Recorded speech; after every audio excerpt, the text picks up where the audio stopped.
भक्तजनों, माताओं, बहनों, सादर जय श्री कृष्ण। हमारे YouTube चैनल में आप सभी का बहुत बहुत स्वागत है। मैं हूं आपके साथ आचार्य धर्मेंद्र शास्त्री।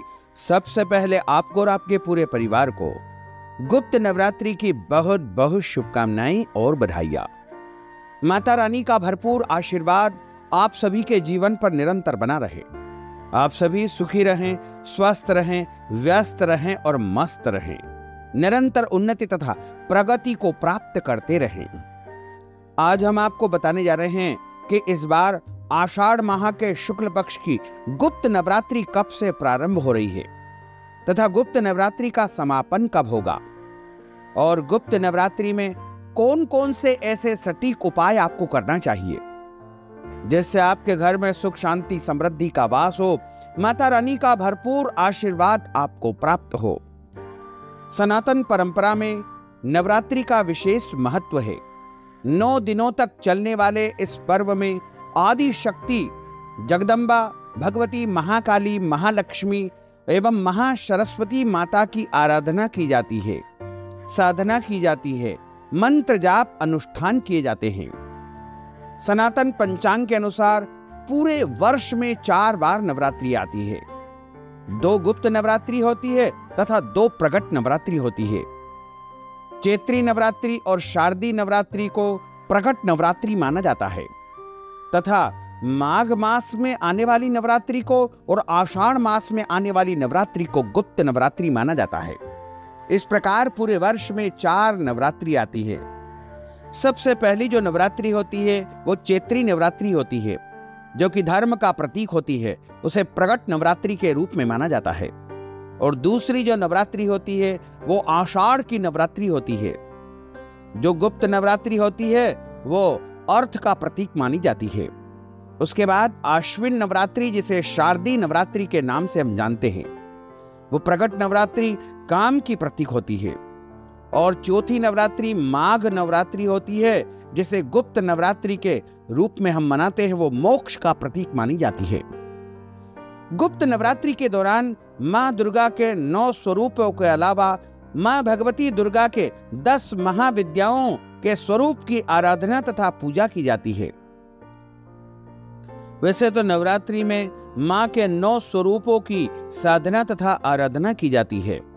प्रथमं शैलपुत्री च, द्वितीयं ब्रह्मचारिणी, तृतीयं चंद्रघंटेति, कूष्मांडेति, चतुर्थकं पंचमं स्कंदमातेति, षष्ठं कात्यायनीति च, सप्तमं कालरात्रीति, महागौरीति चाष्टमम्। इस प्रकार भगवती जगदम्बा के 9 स्वरूपों की आराधना तथा पूजा की जाती है।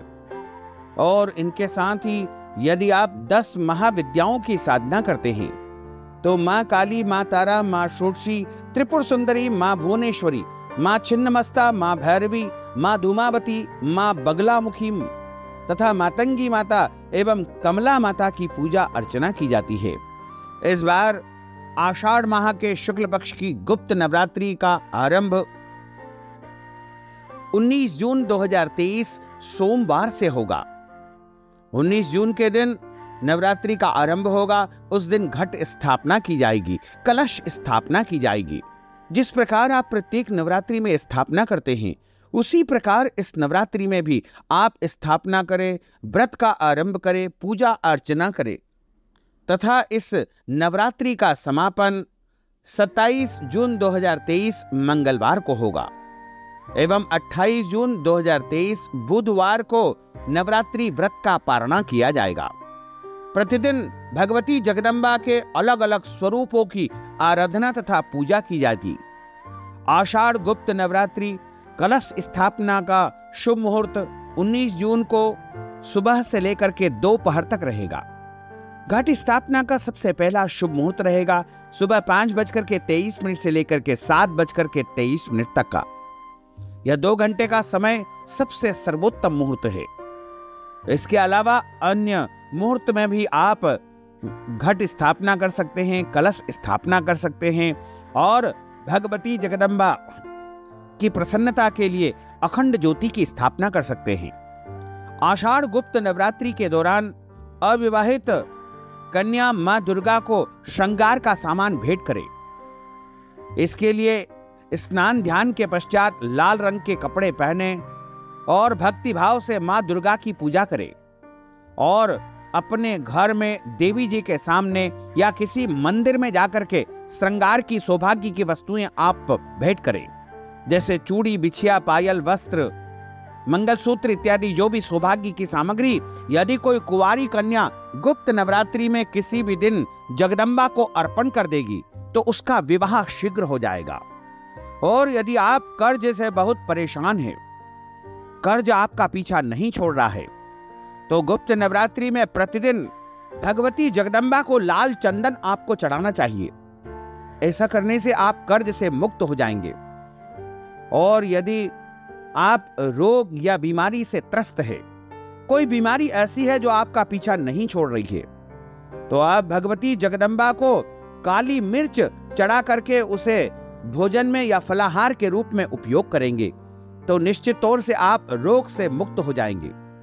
यदि आपको शत्रु पीड़ा है, शत्रु आपको बहुत परेशान करते हैं, इसके कारण आप बहुत ज्यादा मानसिक तनाव में हैं, तो आप भगवती जगदम्बा दुर्गा जी के सामने गुप्त नवरात्रि में प्रतिदिन सरसों के तेल का दीपक जलाएं और पीली सरसों भगवती जगदम्बा के चरणों में समर्पित करने के बाद अगले दिन उसको जल में प्रवाहित कर दे। ऐसा करने से आप शत्रु पीड़ा से मुक्ति को प्राप्त कर सकेंगे। यदि आपका बच्चा पढ़ने में कमजोर है तो आप भगवती जगदम्बा को थोड़ा सा शहद का भोग लगाए और भोग लगाने के बाद उस शहद को पढ़ने वाले बच्चे को यदि आप चटा देंगे तो आपका बच्चा पढ़ने लगेगा, उसकी बुद्धि तीव्र हो जाएगी, उसका मन पढ़ाई में बहुत ज्यादा लगने लगेगा।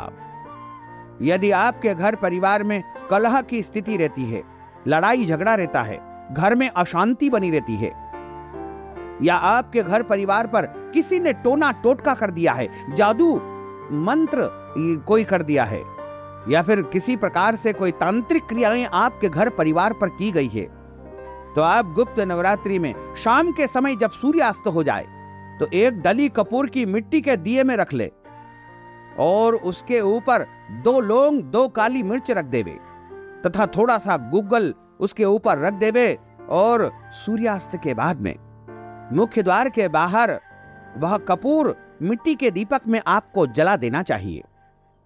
उस कपूर के साथ लौंग, काली मिर्च जल करके भस्म हो जाएंगे।